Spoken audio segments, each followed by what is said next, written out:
한국어요? 길어야 5년, 곧 잊힐 일시적 트렌드입니다. 옥스포드 언어학 박사가 세계적으로 번지는 한국어 붐을 대수롭지 않게 여겼습니다. 중국어와 영어만 구사하면 어디서든 성공할 수 있다. 그러나 충격적인 역전 드라마가 펼쳐집니다. 세계 한국어 학습 인구가 1240만 명으로 폭증하며 중국어를 압도적으로 추월했고 해마다 200%씩 기하급수적으로 늘고 있습니다. 2040년에는 영어마저 제치고 1위로 올라설 것으로 관측됩니다. 중국의 1대1로를 조사하러 날아왔더니 한글 천지입니다. 도대체 무슨 일이 벌어진 걸까요? 그 충격적인 이야기 지금 바로 시작합니다. 당장 본사로 와. 자네에게 특별한 임무를 맡기려고 하네. 1시간 후, 저는 맨해튼 본사 회의실에 앉아 있었습니다. 벽면 스크린에는 중앙아시아 지도가 펼쳐져 있었고 붉은 점들이 여러 도시를 표시하고 있었어요. 편집장이 말했습니다. 중국의 1대1로가 중앙아시아를 집어삼키고 있어. 러시아는 군사동맹으로 버티고 미국은 뒤처지고 있지. 자네가 가서 확인해줘. 누가 이기고 있는지 얼마나 심각한지 말이야. 저는 사라 마르티네즈입니다. 월스트리트 저널 중앙아시아 특파원으로 15년간 이 지역을 취재해왔죠. 베이징에서 카자흐스탄까지, 러시아 국경에서 아프가니스탄 접경까지. 세상이 주목하지 않는 이 거대한 땅덩어리의 변화를 추적하는 게 제 임무였습니다. 그리고 이번 임무는 제 경력의 정점이 될 거라 확신했어요. 언제 출발합니까? 이틀 후. 첫 기착지는 몽골 울란바토르야. 거기서부터 시작해. 저는 이틀 동안 브리핑 자료를 읽었습니다. 중국이 건설한 고속도로, 러시아 군사기지, 미국 NGO 활동. 머릿속에는 이미 기사 제목이 그려져 있었어요. 중국의 실크로드 야망 같은 건 말이죠. 그런데 칭기스칸 국제공항에 도착한 순간 모든 예상이 무너졌습니다. 입국장을 나서자마자 눈에 들어온 건 중국 간판이 아니었어요. 한글이었습니다. GS25 편의점, 이마트 24, BBQ 치킨 광고판이 공항 로비를 가득 채우고 있었죠. 한국인 관광객용이겠지. 저는 그렇게 생각했습니다. 하지만 택시를 타고 시내로 향하는 순간 완전히 다른 현실과 마주했어요. 창밖은 한글 천지였습니다. 10분마다 한국 편의점이 나타났고 거대한 아파트 단지에는 한글로 된 부동산 광고가 내걸려 있었어요. 시내버스는 더 충격적이었습니다. 강남역, 서초구청, 양재역. 한국 도시 이름이 몽골 수도를 누비고 있었죠. 이게 대체 뭐지? 중국 건설 현장을 찾으러 왔는데 한글 간판만 보였습니다. 택시 기사에게 물었어요. 이 도시에 한국 사람이 얼마나 사나요? 중국 투자는 어디 있고요? 그는 웃으며 대답했습니다. 한국 사람요? 별로 없어요. 중국 돈. 건물은 많이 지었는데 아무도 안 가요. 우리는 한국이 좋아요. 젊은 사람들은 한국 드라마 보면서 한글 다 배웠거든요. 제 딸도 그래요. 이제 한국 회사 다녀요. 저는 혼란스러웠습니다. 중국 1대1로를 취재하러 왔는데 한글과 케이팝이 도시를 장악하고 있었어요.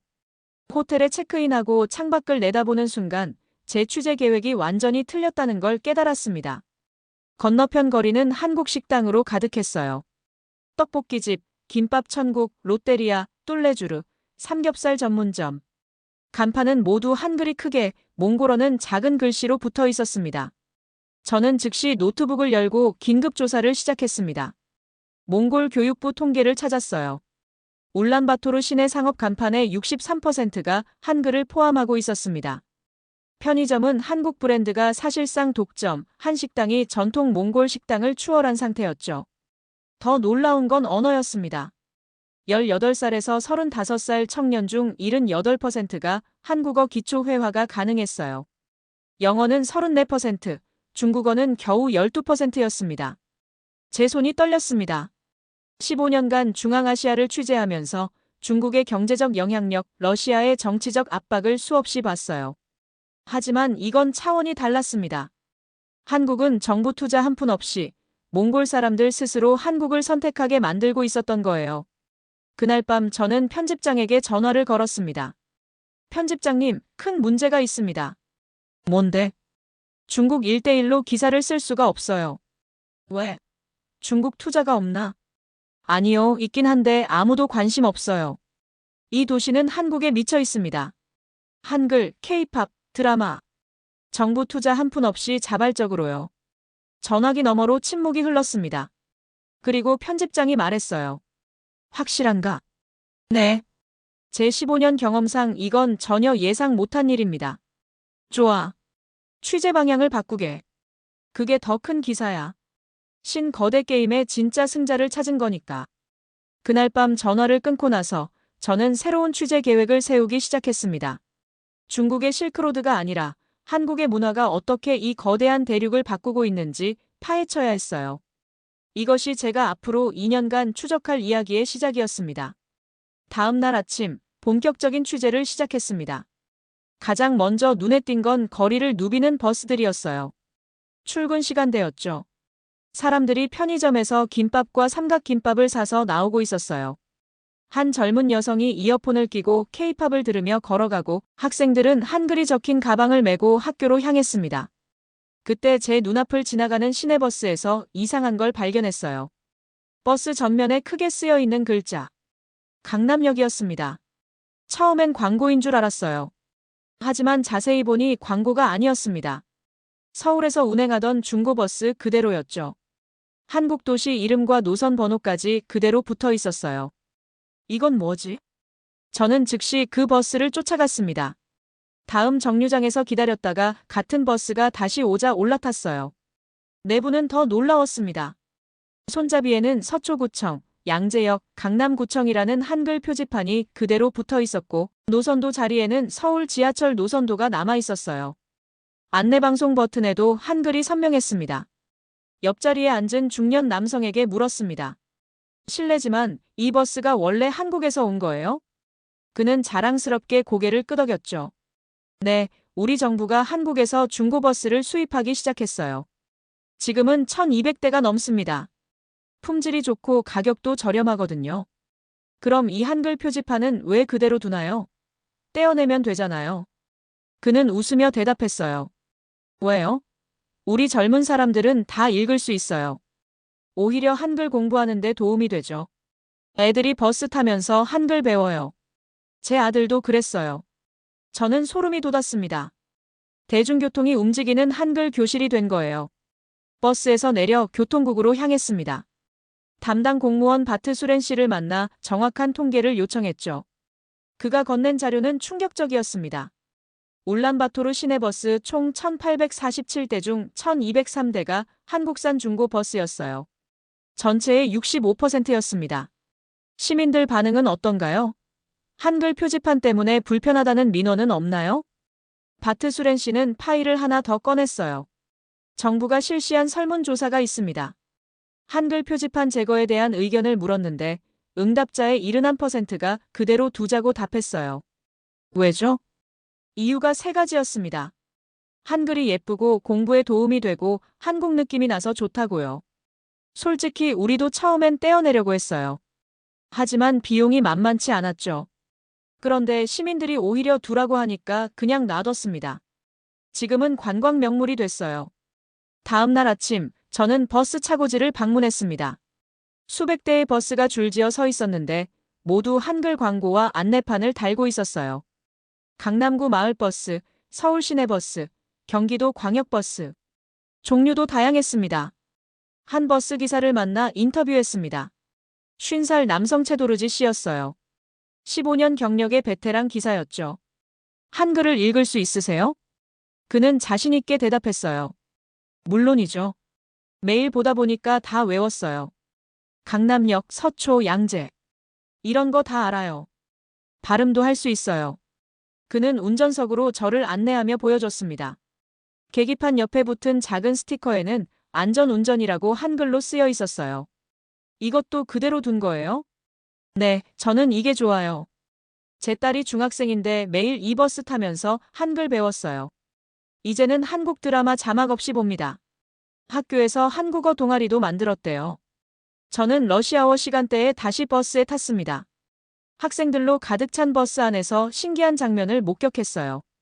두 여학생이 손잡이에 붙은 강남구청이라는 글자를 보며 한글 발음을 연습하고 있었습니다. 한 아이가 다른 아이에게 가르쳐주고 있었죠. 강남구청.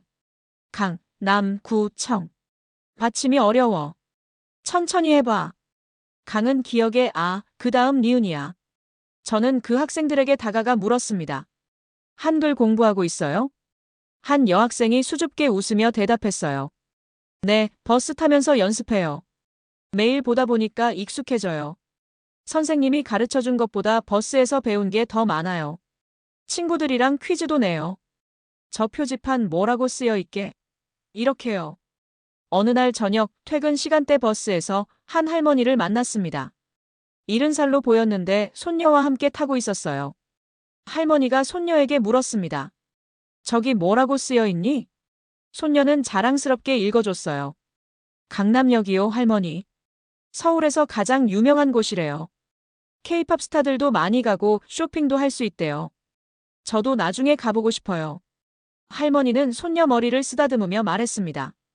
우리 손녀 한글도 읽고 대단하네. 할머니는 러시아 글자도 어려운데. 저는 일주일 동안 매일 다른 버스 노선을 탔습니다. 1번부터 50번 노선까지 돌아다니며 관찰했죠. 모든 버스에서 비슷한 풍경을 봤어요. 학생들이 한글을 읽고 젊은이들이 한글 광고를 사진 찍고 노인들조차 손자에게 한글을 물어보는 모습이었습니다. 저는 그날 오후 교육부를 다시 찾았습니다. 언어교육 담당관에게 물었죠. 버스에 한글 표지판이 실제로 교육 효과가 있나요? 그는 놀라운 데이터를 보여줬습니다. 중고버스 도입 이후 청소년 한글 인지도가 23%에서 67%로 급증했습니다. 우리가 의도한 건 아니었어요. 하지만 결과적으로 엄청난 교육 효과가 나타났죠. 아이들이 매일 버스를 타면서 자연스럽게 한글에 노출됩니다. 반복 학습 효과가 큰 거예요. 저는 깨달았습니다. 이 1200대의 버스는 단순한 교통수단이 아니었어요. 움직이는 한글 박물관이었고 매일 수십만 명이 방문하는 무료 한글 학원이었으며 한국 문화를 전파하는 가장 효과적인 수단이었습니다. 그리고 놀라운 건 이 모든 게 누구도 계획하지 않았는데 자연스럽게 일어났다는 점이었어요. 버스 취재를 마친 저는 더 깊이 파고들고 싶었습니다. 도시의 변화는 봤으니 이제 초원으로 가야 했어요.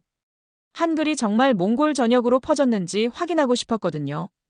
울란바토르에서 차로 4시간을 달려 투브 아이막의 작은 마을에 도착했습니다. 게르가 20개 정도 모여있는 전형적인 유목민 마을이었죠. 마을 이장을 찾아갔습니다. 이장은 저를 반갑게 맞아주며 말했어요.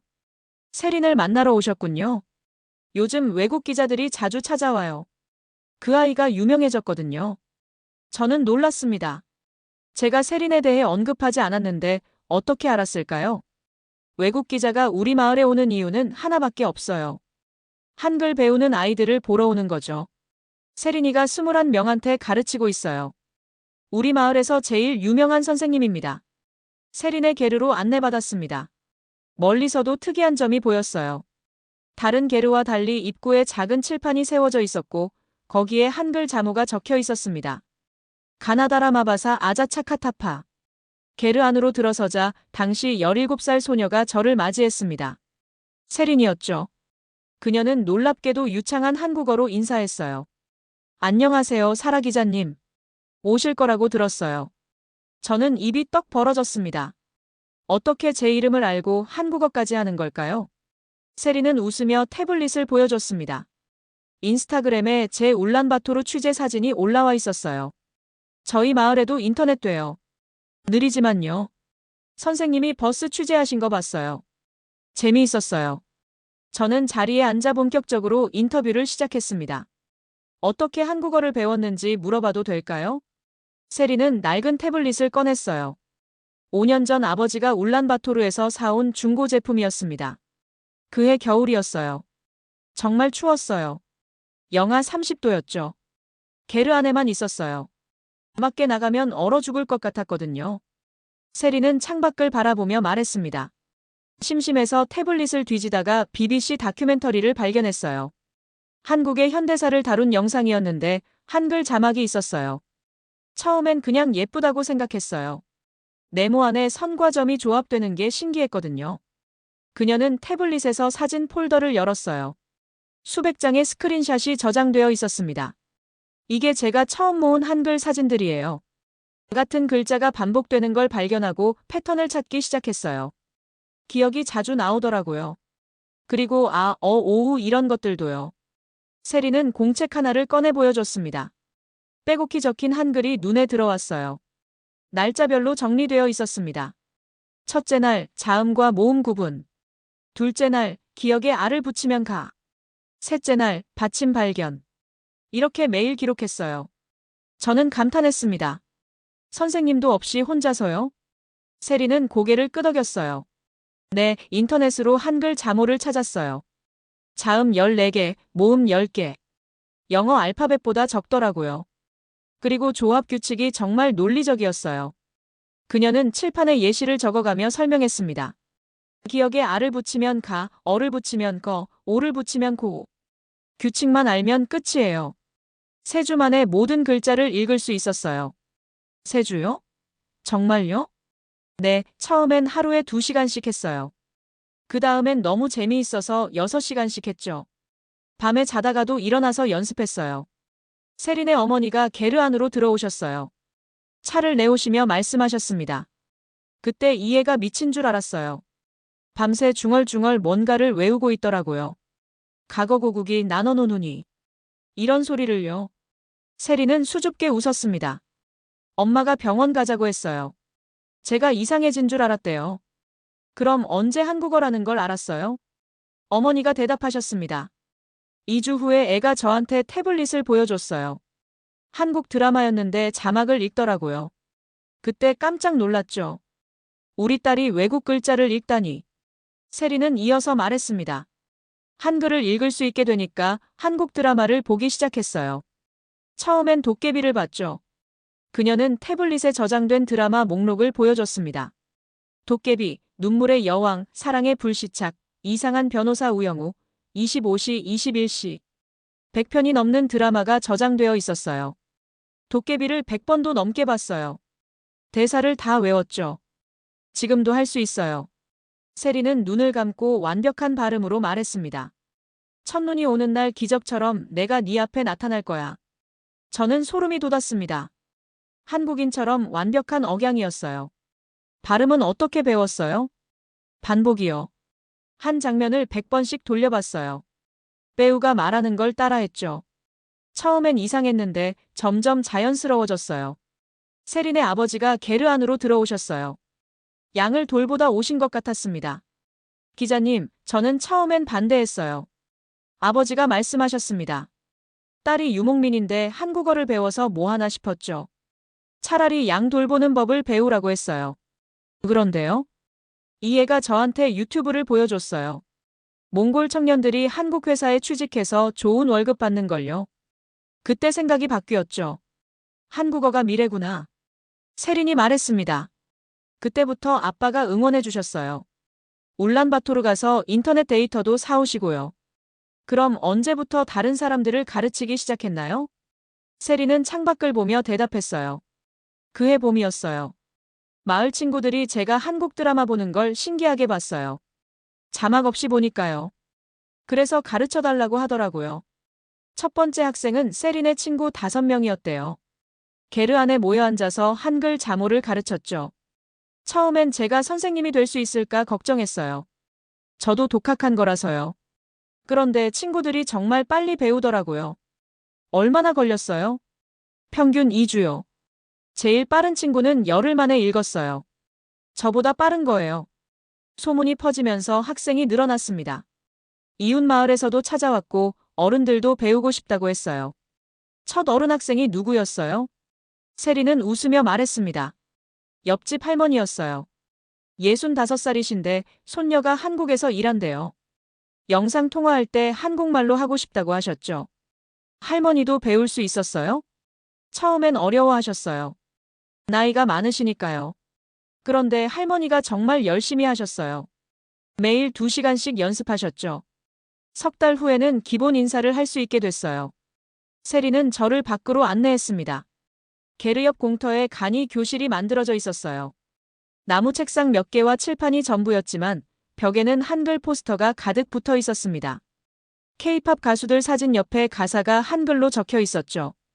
방탄소년단, 블랙핑크, 세븐틴. 학생들이 직접 만든 포스터들이었습니다. 학생들이 만든 거예요. 좋아하는 가수 사진 붙이고 가사 쓰고 해석도 적어뒀어요.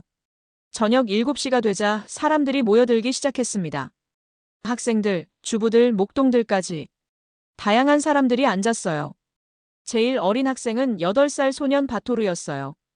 앞자리에 앉아서 공책을 펴고 있었습니다.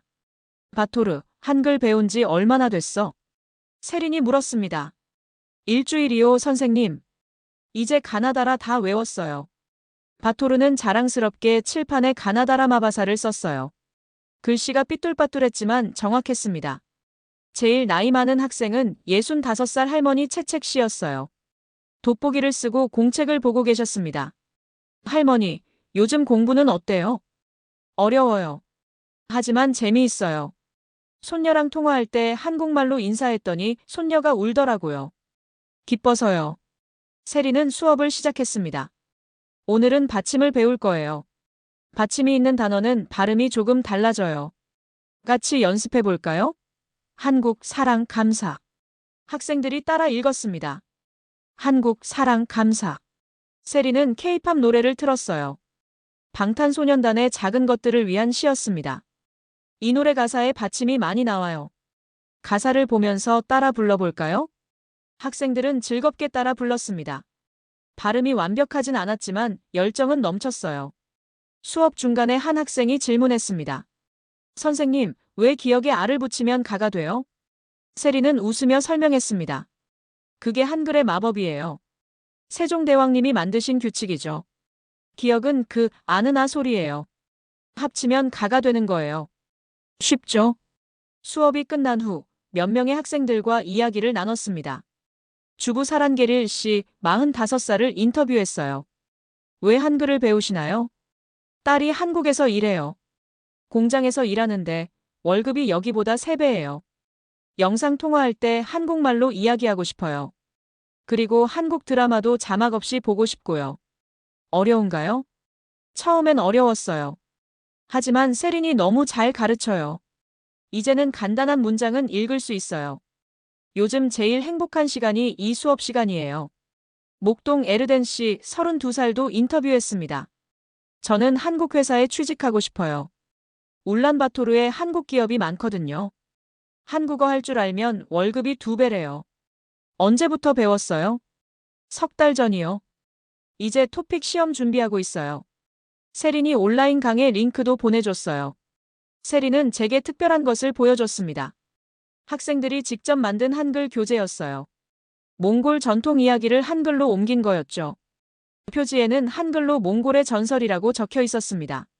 안에는 늑대와 사슴의 전설, 칭기스칸의 어린 시절 같은 이야기가 한글로 쓰여 있었어요. 왜 한글로 몽골 이야기를 쓰나요? 세린이 대답했습니다. 한글로 쓰니까 발음이 더 정확해져요. 키릴 문자는 몽골 소리를 완벽하게 표현 못해요. 하지만 한글은 달라요. 세종대왕님이 과학적으로 만드셨거든요. 저는 감동받았습니다. 외국 문자로 자국 문화를 더 정확하게 보존하고 있었어요. 그날 밤 세린의 게르에서 묵었습니다. 밤하늘에는 별이 가득했고 게르 안은 따뜻했어요. 세린이 조용히 말했습니다. 사라 기자님, 저는 한국인이 되려는 게 아니에요. 저는 몽골 사람이에요. 하지만 한글을 알면 세상이 넓어져요. 제 세계가 초원을 넘어서 확장되는 거죠. 가장 기억에 남는 순간이 있어요? 세린은 잠시 생각하더니 말했습니다. 작년 겨울이었어요. 채책 할머니가 손녀랑 영상 통화하는 걸 봤어요. 할머니가 한국말로 사랑해라고 하셨어요. 발음은 정확하지 않았지만 손녀가 우는 거예요. 그 순간 제가 왜 가르치는지 알았어요. 저는 잠들기 전 노트에 적었습니다. 이건 단순한 언어 학습이 아니다.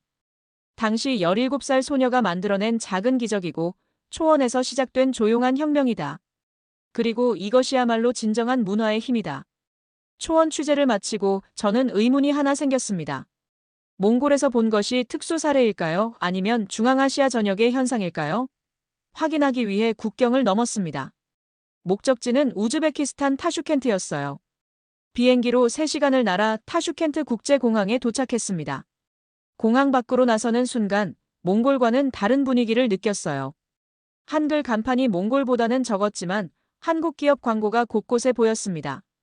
현지 가이드가 저를 먼저 고려인 마을로 안내했습니다. 고려인이요?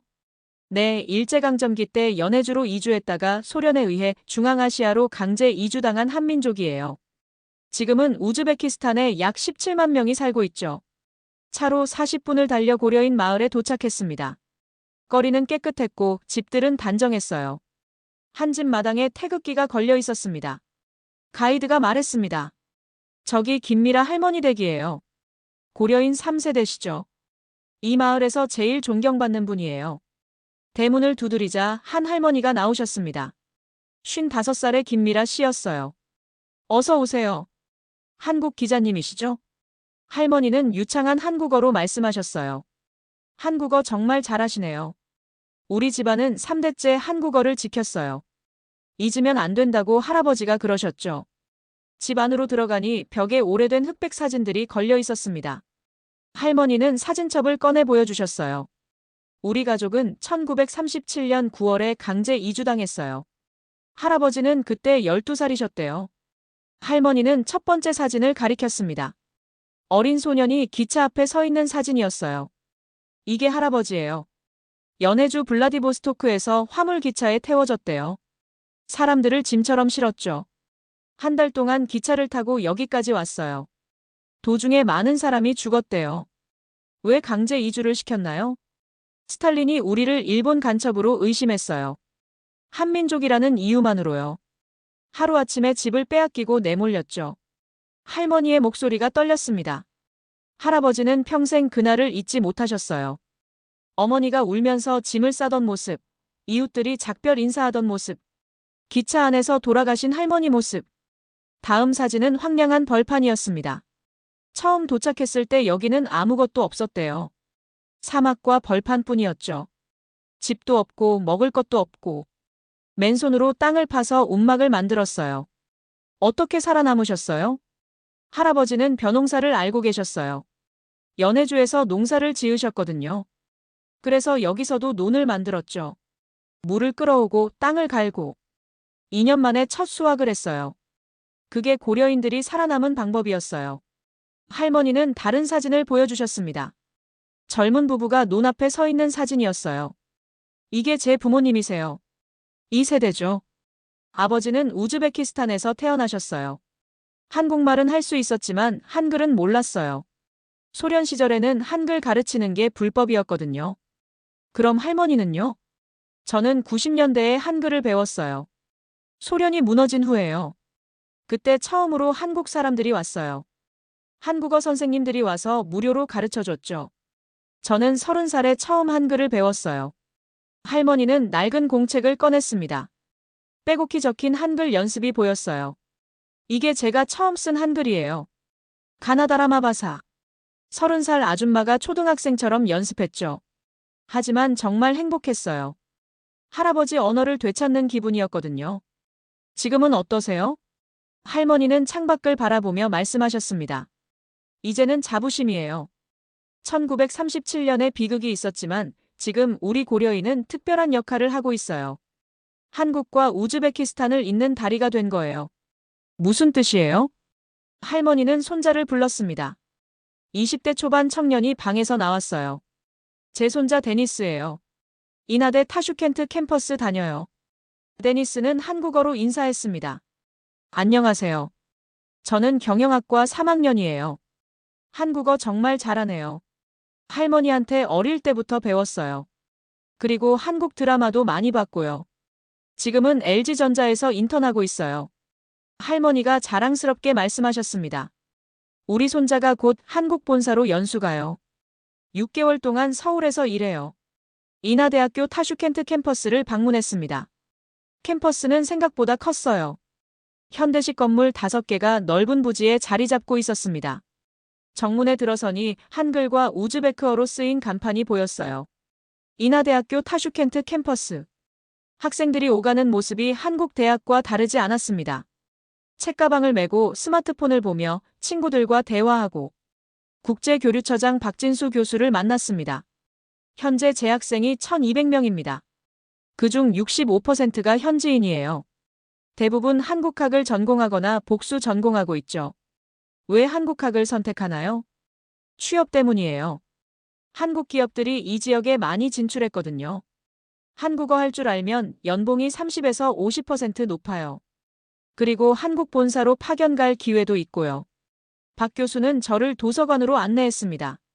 3층 건물 전체가 도서관이었어요. 학생들이 조용히 공부하고 있었습니다.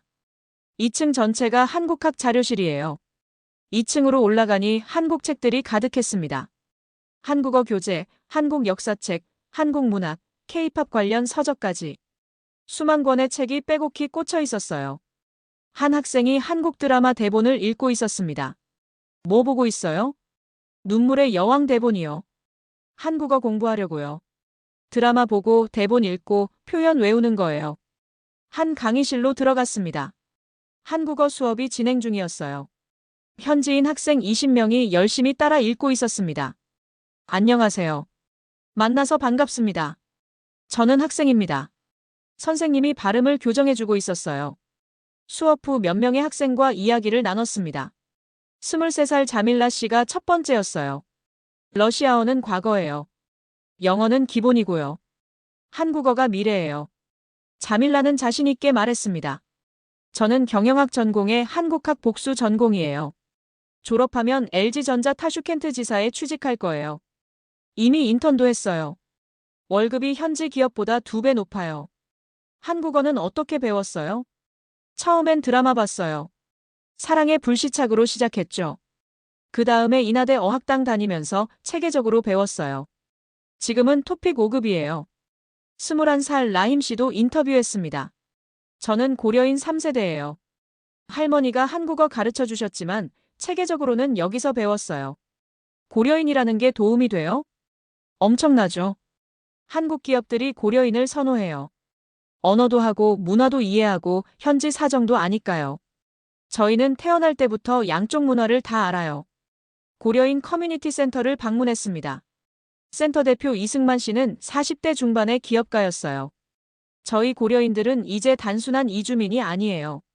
한국과 우즈베키스탄을 잇는 문화적 다리 역할을 하고 있죠. 구체적으로 어떤 역할인가요? 이승만 씨는 벽에 붙은 지도를 가리켰습니다. 타슈켄트 지도에 빨간 점들이 표시되어 있었어요. 이게 한국 기업들이에요. LG전자, CJ, 포스코, 대우, 롯데. 23개 기업이 진출했어요. 이 중 18개 기업의 현지 법인장이나 핵심 인력이 고려인이에요. 왜 고려인을 선호하나요? 우리는 한국어, 러시아어, 우즈베크어를 다 해요. 한국 문화도 이해하고 현지 문화도 이해하죠. 한국 본사와 현지 직원 사이에서 통역과 중재를 해요. 문화 번역가인 거죠. 이승만 씨는 구체적인 예를 들어줬습니다. 작년에 한국 대기업 하나가 타슈켄트에 공장을 지었어요. 현지 직원 300명을 고용했는데 문화 차이 때문에 갈등이 많았어요. 한국 관리자들은 야근을 당연하게 생각하는데 현지 직원들은 정시 퇴근을 원했죠. 어떻게 해결했어요? 고려인 중간 관리자가 투입됐어요. 한국 측에는 현지 문화를 설명하고 현지 측에는 한국 기업 문화를 설명했죠. 타협점을 찾았어요. 평소엔 정시 퇴근, 급한 일 있을 때만 야근. 2달 만에 생산성이 40% 올랐어요. 타슈켄트 시내를 둘러봤습니다. LG전자 매장, CJ 올리브영, 롯데마트가 눈에 띄었어요. 한 LG전자 매장에 들어가 봤습니다. 매장 직원이 유창한 한국어로 인사했어요. 어서 오세요. 한국분이세요? 네, 그런데 한국어 정말 잘하시네요. 저는 고려인 3세대예요. 할머니가 한국어 가르쳐 주셨고 대학에서도 배웠어요. 이 매장 직원 12명 중에 9명이 한국어 해요. 다 고려인이거나 인하대 출신이에요.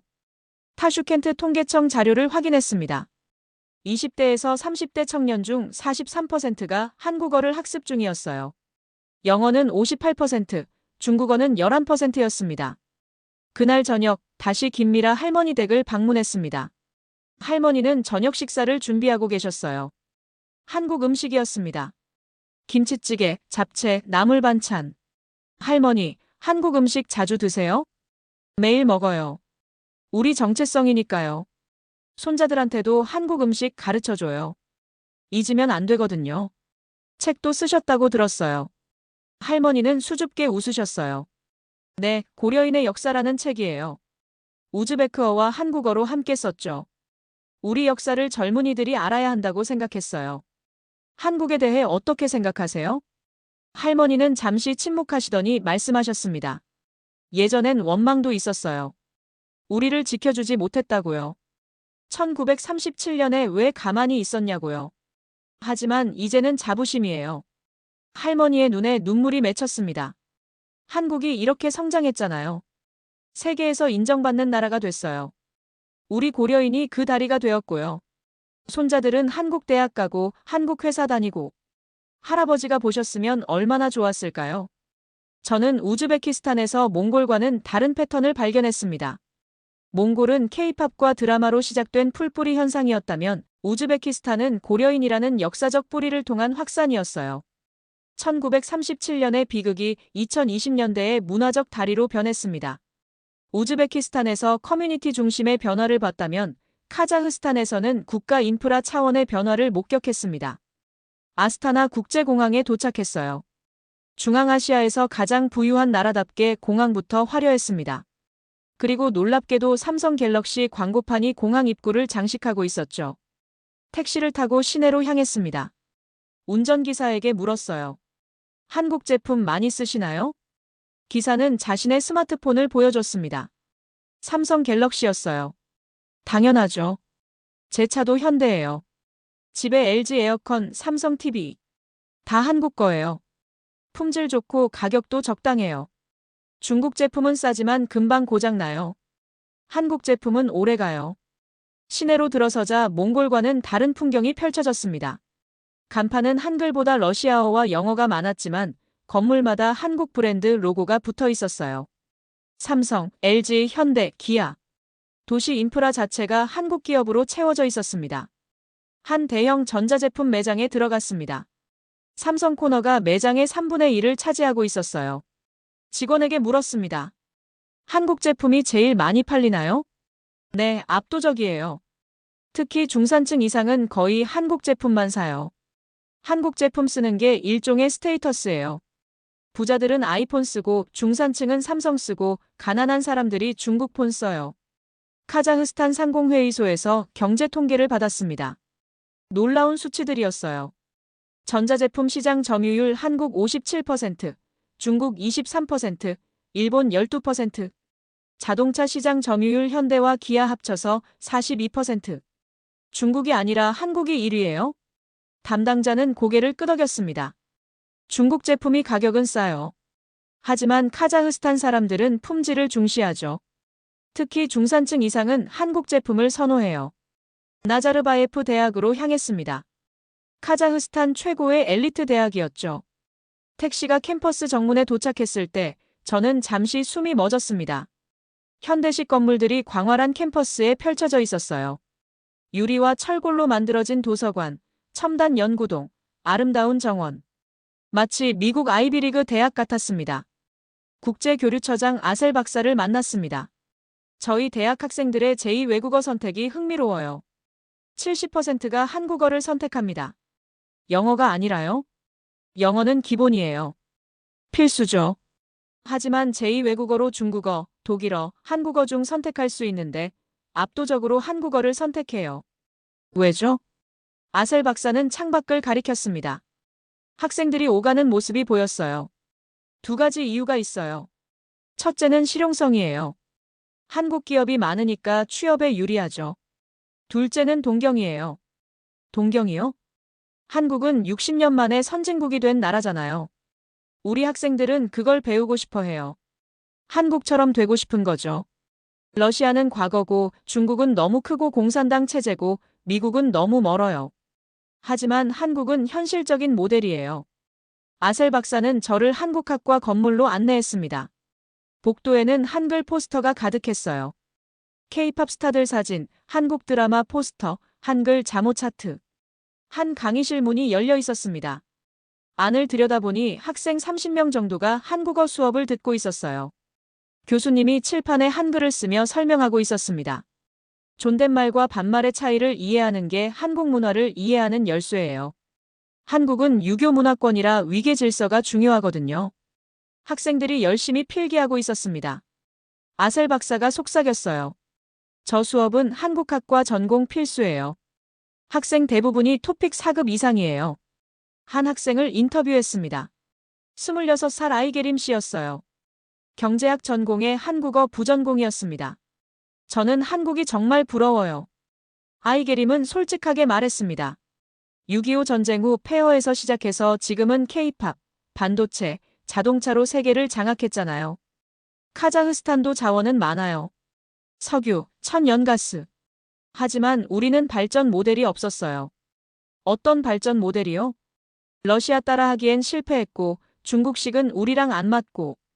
그런데 한국은 달라요.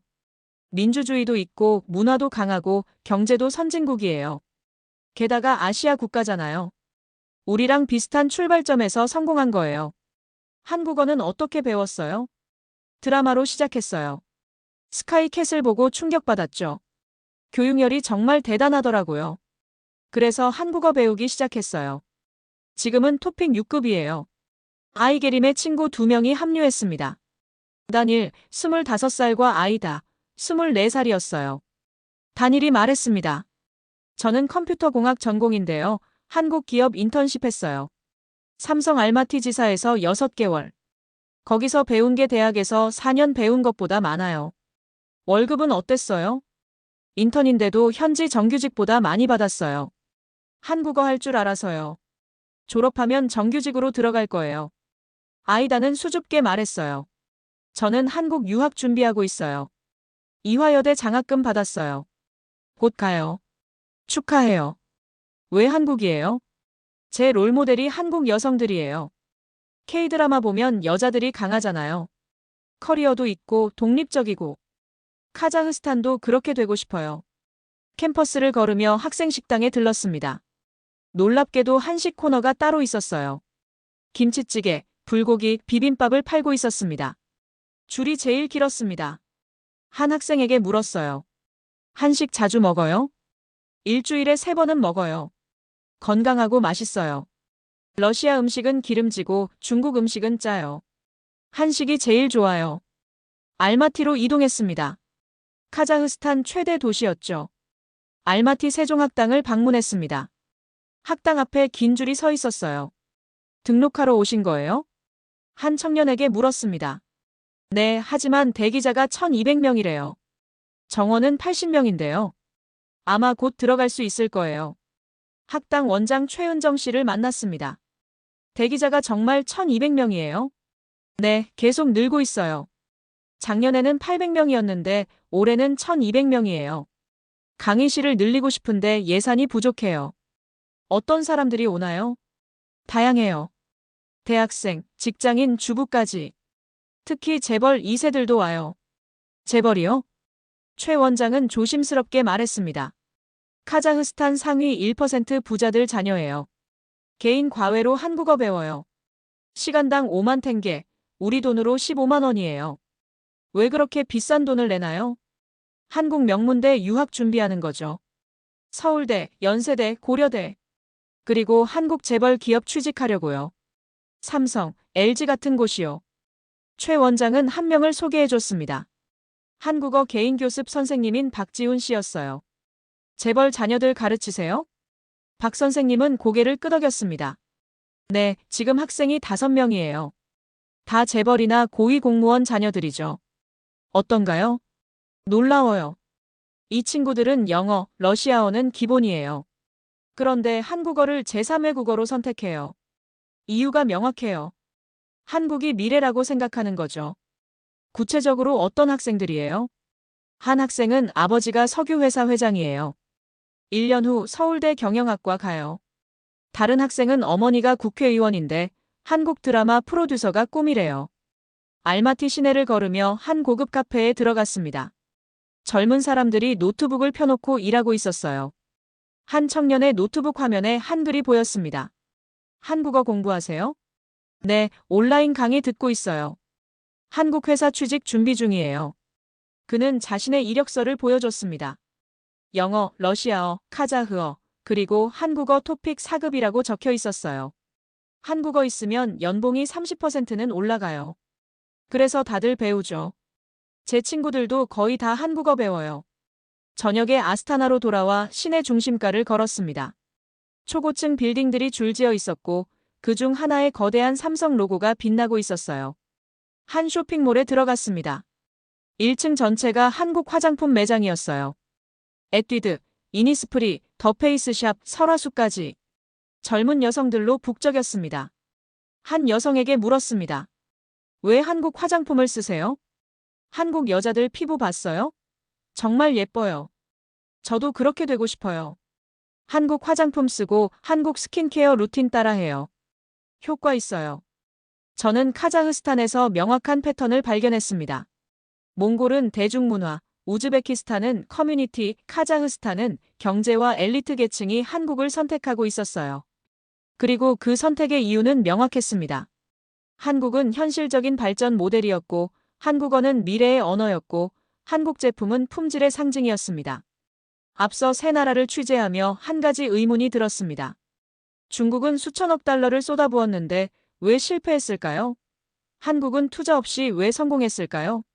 답을 찾기 위해 나머지 두 나라를 더 방문했습니다. 먼저 투르크메니스탄 아시가바트로 향했습니다. 폐쇄적이기로 유명한 나라였죠. 비자 받는 것만 3개월이 걸렸어요. 아시가바트는 독특한 도시였습니다. 하얀 대리석 건물들이 즐비했고 거리는 텅 비어 있었어요. 감시가 심한 나라답게 취재도 쉽지 않았습니다. 하지만 거리를 걷다가 놀라운 걸 발견했어요. 시내버스가 모두 현대버스였습니다. 그것도 신형이었죠. 몽골처럼 중고가 아니라 새 차였어요. 현지 가이드에게 물었습니다. 왜 현대버스를 쓰나요? 중국이나 러시아 버스가 더 싸지 않나요? 가이드는 조심스럽게 대답했어요. 정부가 선택했어요. 품질과 가성비가 좋다고요. 작년에 500대를 샀어요. 한글 표지판은 다 떼어냈지만 현대 로고는 그대로 뒀어요. 오히려 자랑스럽게 붙여놨죠. 투르크메니스탄은 폐쇄적이지만 정부 차원에서 한국 기술을 선호하고 있었습니다. 탑다운 방식의 한국 선택이었죠. 키르기스스탄 비슈케크로 이동했습니다. 비슈케크는 아시가바트와 달리 자유로운 분위기였어요. 거리는 한글 간판으로 가득했습니다. 몽골과 비슷한 풍경이었죠. GS25, CU 편의점, 한식당들이 즐비했어요. 비슈케크 대학교를 방문했습니다. 한국어학과 학생들과 단체 인터뷰를 했어요. 왜 한국어를 선택했나요? 한 학생이 대답했습니다. 중국어도 배우라고 했어요. 중국이 크고 가까우니까요. 하지만 한자가 너무 어려워요. 3개월 배웠는데 50개밖에 못 외웠어요. 한국어는 2주 만에 읽을 수 있었어요. 다른 학생이 덧붙였습니다. 그리고 솔직히 중국 문화보다 한국 문화가 더 멋있어요. K-팝, 드라마, 영화. 중국 건 재미없어요. 중앙아시아 5개국을 모두 취재한 저는 이제 결정적 증거가 필요했습니다.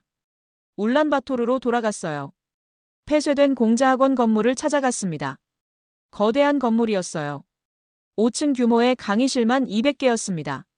하지만 문은 굳게 닫혀 있었고 잡초가 무성했어요. 경비원에게 물었습니다. 언제 문 닫았어요? 2년 전이요. 학생이 아무도 안 와서요. 처음엔 학생 많았는데 점점 줄어들더니 나중엔 텅 비었어요. 근처 세종학당을 방문했습니다. 공자학원과는 대조적이었어요. 작은 건물이었지만 사람들로 북적였습니다. 세종학당 김태윤 원장을 만났습니다. 공자학원 아세요? 김 원장은 고개를 끄덕였어요. 잘 알죠. 저희랑 정반대 케이스니까요. 어떻게 다른가요? 김 원장은 설명했습니다. 공자학원은 15년 동안 5억 달러를 썼어요. 건물 7개, 강의실 200개, 무료 교육, 장학금까지. 돈은 엄청 썼죠. 하지만 학생이 안 왔어요. 강의실 200개에 학생이 30명이었어요. 왜죠? 한자 때문이에요. 너무 어려워요. 그리고 강요하는 느낌이 들었대요. 중국 정부 돈으로 운영하니까 정치적이라고 생각한 거죠. 김 원장은 세종학당 통계를 보여줬습니다. 저희는 강의실 4개예요. 정원은 80명인데 대기자가 850명이에요. 예산은 공자학원의 100분의 1도 안 돼요. 하지만 사람들이 스스로 찾아와요. 왜 그럴까요? 첫째, 한글이 쉬워요. 평균 3주면 읽을 수 있어요. 한자는 3개월에도 50개밖에 못 외워요. 둘째, 자발적이에요. K-팝 좋아서, 드라마 보고 싶어서, 한국 회사 취직하고 싶어서 와요. 셋째, 강요하지 않아요. 정부 돈 안 받고 정치 얘기 안 해요. 실제 수업을 참관했습니다. 학생들은 K-팝 노래로 한글을 배우고 있었어요. 분위기는 즐거웠고 질문도 활발했습니다. 수업 후 학생들과 이야기를 나눴어요. 공자학원 가본 적 있어요? 한 학생이 웃으며 대답했습니다. 가봤죠. 무료니까요. 하지만 한 달 만에 그만뒀어요. 한자가 너무 어렵고 재미없고 선생님이 중국 정치 얘기만 해요. 여기는 완전 달라요. 재미있고 쉽고 한국 문화 배워요. 몽골 교육부에서 비교 데이터를 받았습니다. 중국 유학생 통계 500명 전액 장학금 3년 과정. 438명 중도 포기 87%. 주요 이유 한자 학습 어려움, 문화 부적응. 한국 유학생 통계 320명, 대부분 자비. 15명만 중도 포기 5%. 졸업 후 90% 취업 성공. 저는 중국 대사관 근처를 지나가다 아이러니한 장면을 목격했습니다. 대사관 바로 옆 건물이 GS25 편의점이었거든요. 중국 대사관 직원들이 그 편의점에서 김밥을 사 먹고 있었어요. 사진을 찍었습니다.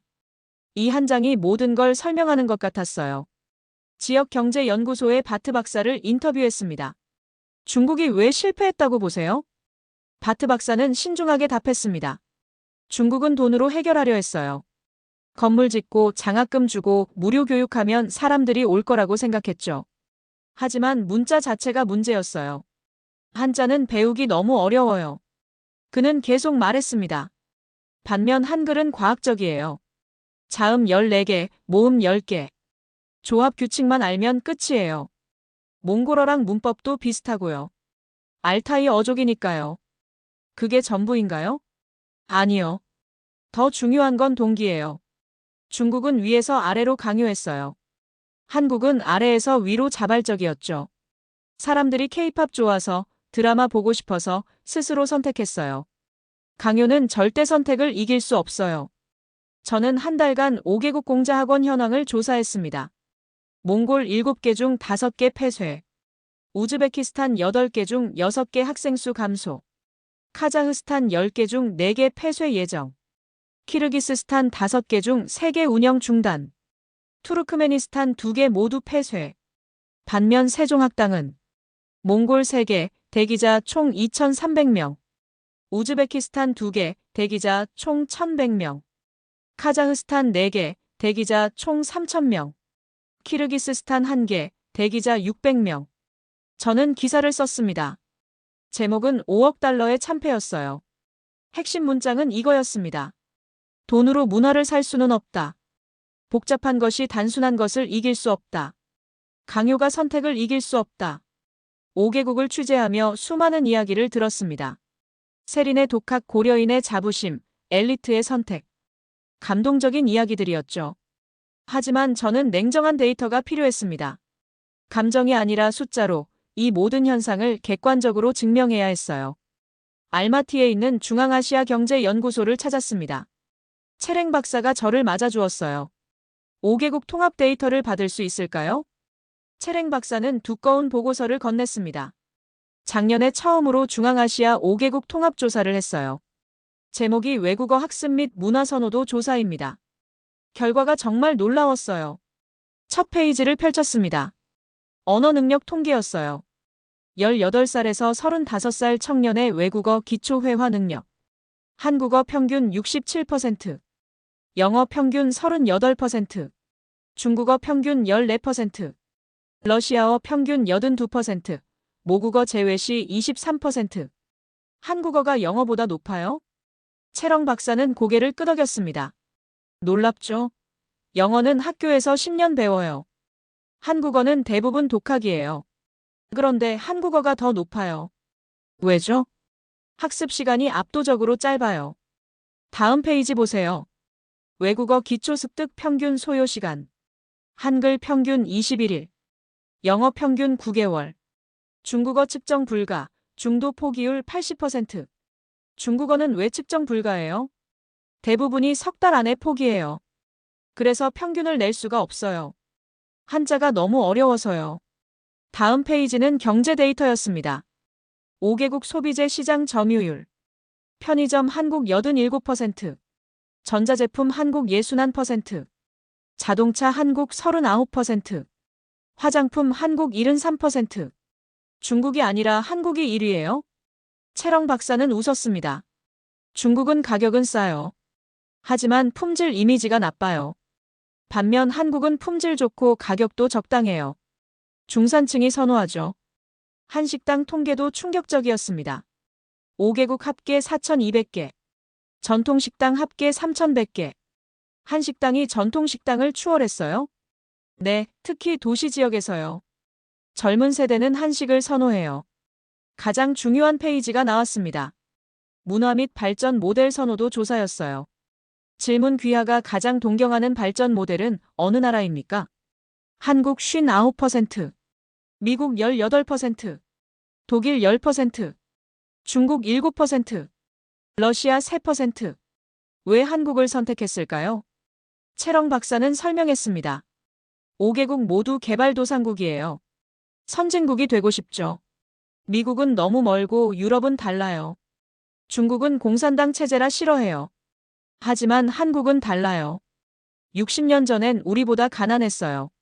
지금은 선진국이에요. 민주주의도 있고 문화도 강해요.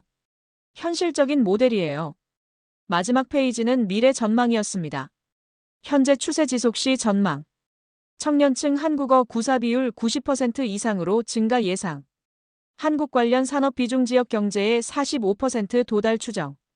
한국 문화 콘텐츠 소비 전체의 68% 전망. 채령 박사는 조심스럽게 말했습니다. 솔직히 말하면 현재 추세가 계속된다면 10년 후 중앙아시아 청년 대부분이 한국어를 구사할 것으로 보입니다. 한국 문화가 표준이 될 겁니다. 이건 침략이 아니에요. 자발적 선택이죠. 저는 통계청을 나오며 노트의 핵심 숫자들을 정리했습니다. 67%, 87%, 59%, 90%. 이 숫자들이 모든 걸 말해주고 있었어요. 중국의 수천억 달러가 아니라 한국의 K-팝 한 곡이 중앙아시아를 바꾸고 있었습니다. 2년간의 취재를 마무리하는 날이 왔습니다.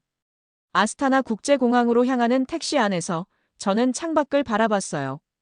2년 전 울란바토르에 처음 도착했을 때와는 완전히 다른 시선으로 거리를 보고 있었습니다.